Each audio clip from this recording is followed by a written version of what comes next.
Hello everyone. Trend के quarter three की business update आ गए हैं। बिजनेस अपडेट के बाद में ट्रेंड का स्टॉक लगभग 7 से 8% डाउन था। तो आज हम ट्रेंड के क्वार्टर थ्री के बिजनेस अपडेट का एनालिसिस करेंगे एंड साथ में ये जानने की कोशिश करेंगे कि फाइनेंशियल्स में कहाँ दिक्कत है जिसकी वजह से इसका स्टॉक आज बुरी तरह से क्रैश हुआ। फर्स्टली हम लोग ट्रेंड के मैनेजमेंट की तरफ से FY26 के लिए जो ग्रोथ गाइडेंस था उसके बारे में डिस्कस करेंगे।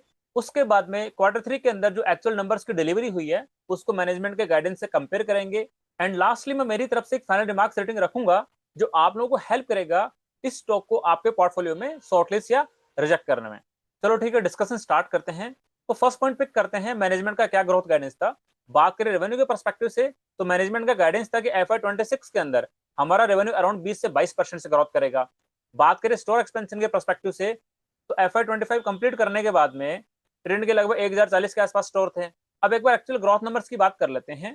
क्वार्टर थ्री के अंदर वाई परस्पेक्टिव से 17% से रेवेन्यू ग्रोथ किया है। बात करें स्टोर एक्सपेंशन के परस्पेक्टिव से तो क्वार्टर थ्री के अंदर 65 नए स्टोर इन लोगों ने लॉन्च करे हैं। यदि इसको बाइफर्केट करें वेस्ट साइड जो जूडियो के अंदर, तो वेस्ट साइड के 19 स्टोर लॉन्च किए हैं एंड जूडियो के लगभग 48 स्टोर ओपन किए हैं। मतलब रेवेन्यू के परस्पेक्टिव से जो इनका गाइडेंस था उसको यहाँ पे इन लोगों ने अचीव नहीं किया है। यदि हम इसके पीछे कारण जानने की कोशिश करें तो हम ये सोच सकते हैं कि हो सकता है क्वार्टर टू के अंदर फेस्टिव सीजन थोड़ा जल्दी स्टार्ट हो गया था, तो देर इज पॉसिबिलिटी काफी सारी सेल्स वहां पे प्रीपोन हो गई होगी। तो एक बार क्वार्टर टू का नंबर भी जान लेते हैं। क्वार्टर टू के अंदर भी इनका जो वाई परस्पेक्टिव से रेवेन्यू ग्रोथ आया था वो भी 17% था। और यदि क्वार्टर टू क्वार्टर थ्री दोनों को ऐड भी कर देते हैं, दोनों को ऐड करके यदि वाई ग्रोथ रेट जाने की कोशिश करें तो वो निकल के आती है 17% के आसपास में। मतलब ट्रेंड का बिजनेस फेस्टिव सीजन से उतना अच्छा यहाँ पे इम्पैक्ट नहीं हुआ है। अदरवाइज क्वार्टर टू के अंदर इनकी बिजनेस ग्रोथ लगभग 25% के आसपास में आती और क्वार्टर थ्री के अंदर मान सकते हैं 17% से आती। बट क्वार्टर टू के अंदर भी ट्रेंड की रेवेन्यू ग्रोथ केवल 17% से थी। तो ये बिल्कुल नहीं मान सकते कि फेस्टिव सीजन प्रीपोन होने की वजह से ट्रेंड के बिजनेस में यहाँ पे इम्पैक्ट पड़ा है। अब एक बार ये देखते हैं कि FY26 के शुरुआत के जो 3 क्वार्टर है उसके अंदर ट्रेंड की यहाँ पे कितनी रेवेन्यू ग्रोथ आई है। तो तीनों क्वार्टर को ऐड भी कर दें, quarter one, quarter two, quarter three, तो तीनों क्वार्टर के अंदर ट्रेंड की जो वाई रेवेन्यू ग्रोथ निकल के आई है वो 18% से डिलीवर हुई है। मतलब मैनेजमेंट का गाइडेंस था 20 से 22% से रेवेन्यू ग्रोथ डिलीवर करने का एंड यहाँ पे जो एक्चुअल डिलीवरी हुई है वो लगभग 18% के आसपास में हुई है। इसका मतलब रेवेन्यू ग्रोथ के परस्पेक्टिव से ट्रेंड ने अपने गाइडेंस को यहाँ पे अचीव नहीं किया है। बात करें स्टोर एक्सपेंशन के परस्पेक्टिव से तो शुरुआत के 3 क्वार्टर के अंदर ट्रेंड ने लगभग 119 स्टोर यहाँ पे नए लॉन्च करे हैं। इसका मतलब स्टोर एक्सपेंशन के परस्पेक्टिव से ट्रेंड की मैनेजमेंट यहाँ पे अपना गाइडेंस ऑलरेडी अचीव कर चुकी है। जो इन लोगों ने फुल ईयर का गाइडेंस दिया था उसको 3 क्वार्टर के अंदर अचीव कर चुकी है। ये यहाँ पे एक अच्छी बात देखने को मिल रही है। बट रेवेन्यू ग्रोथ का गाइडेंस यहाँ पे अचीव नहीं हुआ है, तो इसके पीछे सबसे बड़ा रीजन ये है कि ट्रेंड का जो पर स्क्वायर फीट रेवेन्यू नंबर है वो लास्ट के 3 क्वार्टर से कंसिस्टेंटली 15% से डिक्लाइन हो रहा है। मतलब ट्रेंड अपने स्टोर पे स्टोर लॉन्च करे तो जा रहा है बट इसके रेवेन्यू की जो क्वालिटी है वो उतनी अच्छी नहीं है जो पहले हुआ करती थी। मान सकते हैं कि ट्रेंड नए पे नए स्टोर लॉन्च करके अपना जो टोटल स्क्वायर फीट एरिया है सेल्स का वो बढ़ा रहा है, बट पर स्क्वायर फीट सेल्स नंबर यहाँ पे डिक्लाइन हो रहा है। इसके पीछे ये भी रीजन हो सकता है कि देर इज पॉसिबिलिटी एक क्लस्टर के अंदर मल्टीपल स्टोर ओपन कर रहे हैं, उसकी वजह से जो एक स्टोर पे डिमांड बहुत ज्यादा होती थी वो यहाँ पे फॉल होने स्टार्ट हो गई होगी। लेट से किसी एक टाउन के अंदर जूडियो का पहले एक ही स्टोर था, वहां पे काफी सारे कस्टमर जाते थे। अब लेट से उस टाउन के अंदर जूडियो का दूसरा स्टोर और लॉन्च कर दिया जिसकी वजह से दोनों स्टोर के अंदर फुटफॉल यहाँ पे डिवाइड हो गया है। एंड दोस्तों मेरे को ये लग रहा है इसी कारण की वजह से यहाँ पे इनका जो पर स्क्वायर फीट रेवेन्यू का नंबर है वो लगभग 15% यहाँ पे डिक्लाइन किया है। तो ये हमने डिस्कस किए ट्रेंड के क्वार्टर थ्री के बिजनेस अपडेट के नंबर के बारे में।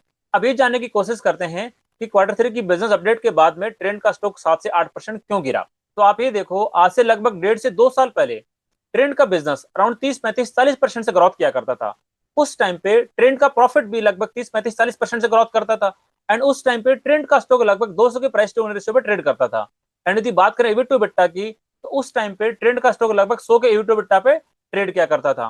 बट वो प्रीमियम वैल्यूएशन थे, वो प्रीमियम वैल्यूएशन उसी स्टॉक को मिल सकते हैं जिसका बिजनेस कंसिस्टेंटली 35, 40% के आसपास में ग्रोथ कर रहा हो। बट लगभग लास्ट के 3, 4 क्वार्टर के अंदर ट्रेंड का रेवेन्यू उस रेट से ग्रोथ ही नहीं कर रहा जिस रेट से वो पहले ग्रोथ किया करता था। पिछले 3, 4 क्वार्टर के अंदर ट्रेंड का रेवेन्यू लगभग 18, 20% के आसपास में ग्रोथ कर रहा है। एंड यही कारण है कि ट्रेंड के स्टॉक के अंदर वैल्यूएशन का डी रेटिंग हो रहा है। एंड आपको याद होगा सेम वैल्यूएशन का डी रेटिंग डीमार्ट के स्टॉक के साथ में हो रहा है। लगभग 2021 तक डीमार्ट का बिजनेस 25-30% से ग्रोथ किया करता था उस टाइम पे डीमार्ट के स्टॉक को लगभग 150 का प्राइस टू अर्निंग रेशियो मिलता था, बट लास्ट के 3-4 साल से डीमार्ट का स्टॉक कंसोलिडेट कर रहा है एंड डीमार्ट के स्टॉक ने यहाँ पे कोई रिटर्न नहीं दिया है। एंड सेम चीज अभी ट्रेंड लिमिटेड के साथ में हो रही है एंड अभी भी ट्रेंड का स्टॉक एक प्रीमियम वैल्यूएशन पे ट्रेड कर रहा है। बात करें पी रेशियो की तो करंटली स्टॉक का लगभग 90 के आसपास का प्राइस टू अर्निंग रेशियो है। बात करें इबिट टू बिट्टा की तो ट्रेंड का स्टॉक लगभग 45 के इबिट टू बिट्टा पे ट्रेड कर रहा है। मतलब एक ऐसा बिजनेस जो लगभग 18 से 20% से ग्रोथ कर रहा हो, मतलब 18 से 20% से रेवेन्यू ग्रोथ कर रहे हो, 18 से 20% से प्रॉफिट ग्रोथ कर रहा हो, उस कंपनी के स्टॉक को इतना ज्यादा प्रीमियम वैल्यूएशन मिलना थोड़ा डिफिकल्ट होगा। इतने एक्सपेंसिव वैल्यूएशन के लिए उस कंपनी को अपना बिजनेस 30-35-40% से तो ग्रोथ कराना पड़ेगा, अदरवाइज मार्केट यहाँ पे पनिश करेगा और तब तक पनिश करता रहेगा जब तक उस कंपनी की अर्निंग्स उस स्टॉक के वैल्यूएशन से मैच ना कर जाएं। बट ये पॉइंट बिल्कुल सही है कि 18 से 20% की ग्रोथ के लिए किसी कंपनी के स्टॉक को 100 के आसपास का प्राइस टू अर्निंग रेशियो मिलना बहुत ही डिफिकल्ट है। एंड यही रीजन है लास्ट के 1 साल से ट्रेंड का स्टॉक कंसिस्टेंटली कंसोलिडेट किया जा रहा है एंड अपने लाइफ हाई प्राइस लगभग 8,000 से गिर के करंटली 4,000 के आसपास में ट्रेड कर रहा है। अब एक बार ट्रेंड के बिजनेस को इसके पीयर से कंपेयर कर लेते हैं। बात करें वी टू रिटेल की तो वी टू रिटेल का बिजनेस अराउंड 50-60% से ग्रोथ हो रहा है। बात करें बाजार स्टाइल के बारे में तो 9 मंथ्स के नंबर्स की बात करें तो बाजार स्टाइल के नंबर्स भी अराउंड 37-38% से ग्रोथ करे हैं। बात करें वीमार्ट के बारे में तो वीमार्ट का बिजनेस भी लगभग 15% के आसपास में यहाँ पे बिजनेस ग्रोथ कर रहा है। बट उन तीनों कंपनीज के स्टॉक वैल्यूएशन ट्रेंड की तरह इतनी ज्यादा नहीं है। वी टू रिटेल का स्टॉक अराउंड 30 के इबिट टू बिट्टा पे ट्रेड कर रहा है। बात करें बाजार स्टाइल के स्टॉक की वो लगभग 10 के इबिट टू बिट्टा पे ट्रेड कर रहा है। बात करें वीमार्ट के स्टॉक की वो लगभग 15 के इबिट टू बिट्टा पे ट्रेड कर रहा है। बट आप ये देखो ट्रेंड की जो बिजनेस ग्रोथ है 18 से 20% के आसपास में है एंड जो बाजार स्टाइल है एंड वी टू रिटेल है उनके बिजनेस की ग्रोथ ट्रेंड की ग्रोथ से लगभग 2x और 3x है।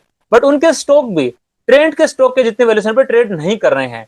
आप ये देखो बाजार स्टाइल का स्टॉक ट्रेंड के स्टॉक के वैल्यूएशन से 1/4 रेशियो पे ट्रेड कर रहा है। तो आप ही बताओ ये कैसे पॉसिबल हो सकता है। यदि एवरेजिंग की बात करें तो या तो फिर ट्रेंड के स्टॉक को यहाँ पे कंसोलिडेट करना पड़ेगा या फिर बाजार स्टाइल के स्टॉक को यहाँ पे लगभग 3 से 4 गुना बढ़ना पड़ेगा।